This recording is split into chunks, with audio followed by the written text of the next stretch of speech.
My name is Tamara Chambers, and this is Tamara's Never Seen. And today I watched Sky High for the first time. I thought that I had seen Sky High, but I was mixing it up in my brain with Zoom or another very similar like high school superhero movie. I definitely look more like that newer goth animated rogue that just crash landed in a bush. More than Layla from this movie, but I just did with what I had. I'm planning on making a video creating a Poison Ivy cosplay from things only found at the dollar store. So I have like 37 of these strands of leaves, and I've had them for years because I don't think that I can make a Poison Ivy costume from only things that I've received from the dollar store. Okay, Sky High. I was going into this with high hopes because Doug Walker himself said that this was a fun movie and that it holds up pretty well and it's better than you think and it's actually funny and the cast is pretty good. Alongside with a lot of people on stream on our Twitch channel who also said similar things. I was really hyped for it, and we will see if those hypes were truly should have been hyped. Okay, here we go.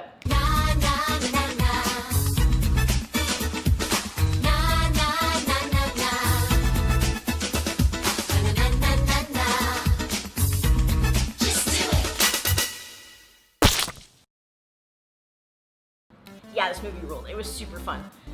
Above all else, I think the cast was so stellar, it couldn't have been bad. I think if you would have cast anyone else in these parts, it could have easily gone downhill. But it was such an all-around stellar cast. Even the people that I feel that I haven't seen before, like the bus driver, I just freaking loved everyone in this movie. All the pieces came together in such a lovely way. It was very cheesy, it was very predictable, but in a way that is still like easy. It wasn't boring, it wasn't bad, it wasn't bland, it was super fun. Layla deserves better.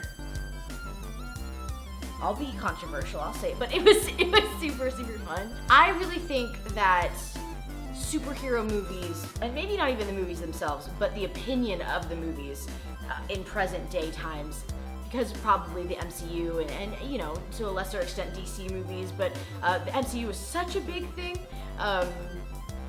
that it created this really big, like this intense seriousness around superhero films and hero culture, and it opened it up to a broader audience, but it feels really serious now. Like when you're talking about one of these movies, you better not get anything wrong, you better know your shit, and you better judge it harshly and strictly and you know, God forbid you have a little fun with it.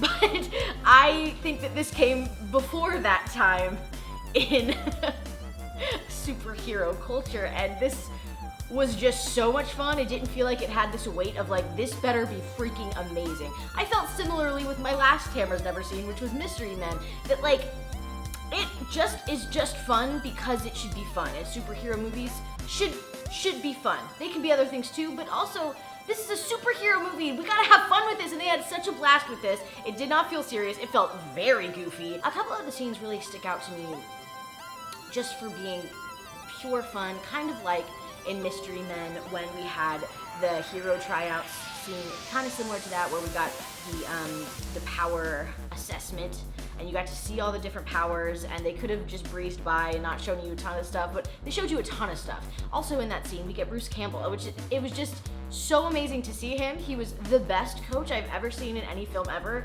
They let him have a blast. A lot of his lines just felt so him, and he did a great job with that role. Also, Kurt freaking Russell? Are you kidding me? Linda Carter? Are we joking ourselves? This cast is amazing, and every time someone new would show up, I just got super delighted and excited. So, like I said, the plot is a bit predictable. We have two superhero parents, Kelly Preston and Kurt Russell.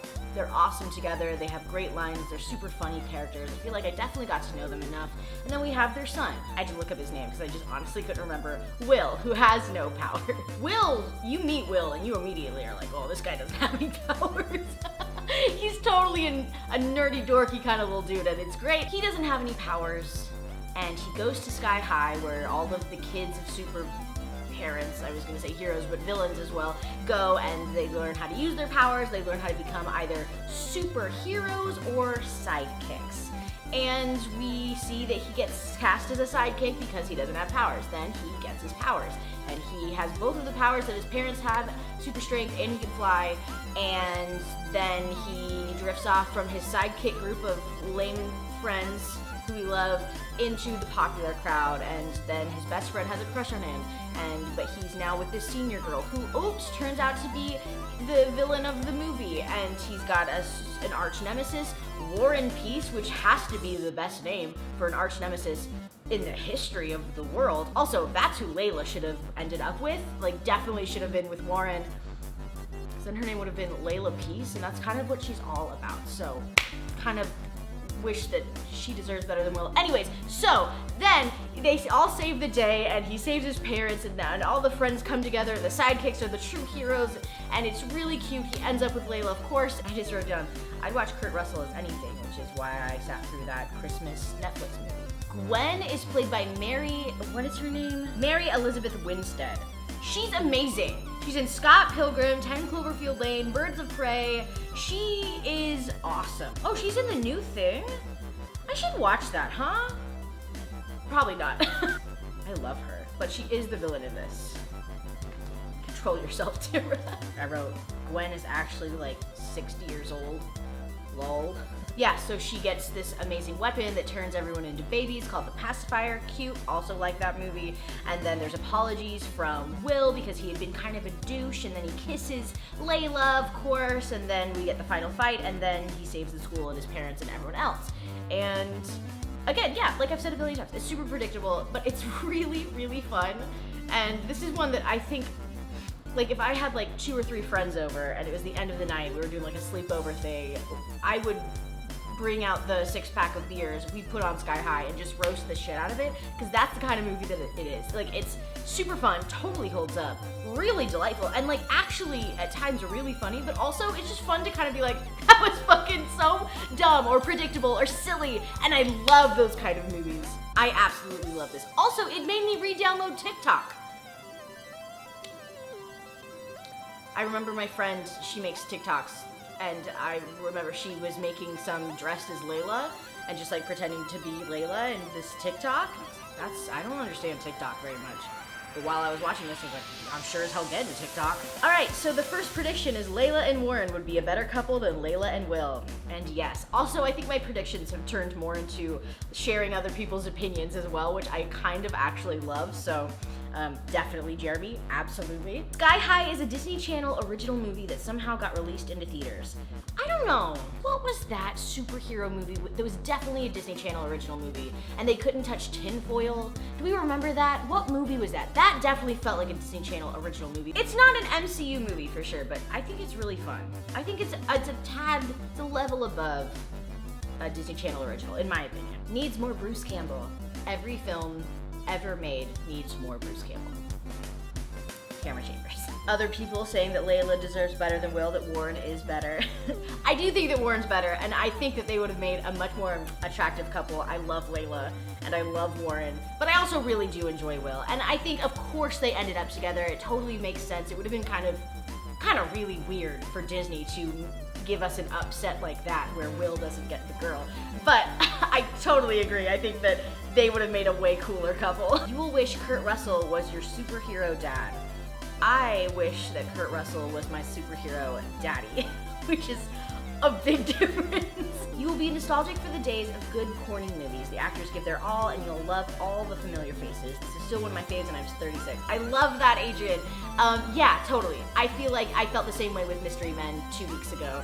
I just really had a good time. It was an easy watch. I feel like 90s films to like early 2000s, 2010, it was just a different time for films. It wasn't the 80s cheese like explosion.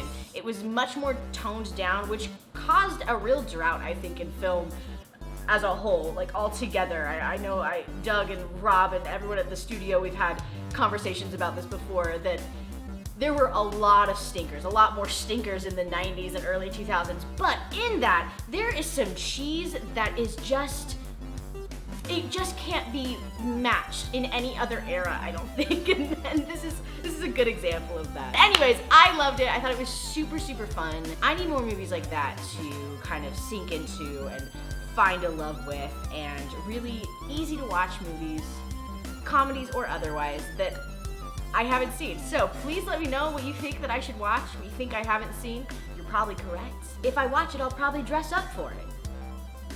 Everyone's like, wow, who fucking cares? Thank you so much for watching. I will see you all next week. Bye!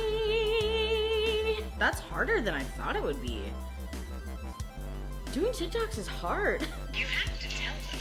I'm posting my second ever TikTok if you guys want to follow me. I might post another one in like 7 months if it's still around. Okay, bye!